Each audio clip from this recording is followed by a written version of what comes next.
nakikita kong future Gilas player, I see JD, Kagulang. CJ Casino kasi sobrang galing niya.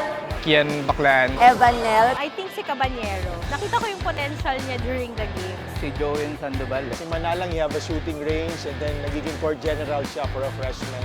Sa cheer competition naman sa tingin ko, objectively speaking, NU. Siyempre po, UP Pep Squad. Adamson. Of course, DLSU. UST Salingawi. And yung Pep Squad. Kasi pang halftime pa lang yung performance na pinapakita nila pero parang pang competition na. Pero sa tingin ko talaga lalaban yung UP cheer team ngayon eh. So talagang aabangan ko yung cheer dance competition this year with Pilipinas Live. At today, one big fight! Go, Sek! Go UP! Animo, Lasal! Go FPU Tamaraw! Bomba, UE, Igma, Kadima! Watch out more Filipinas live activities near you.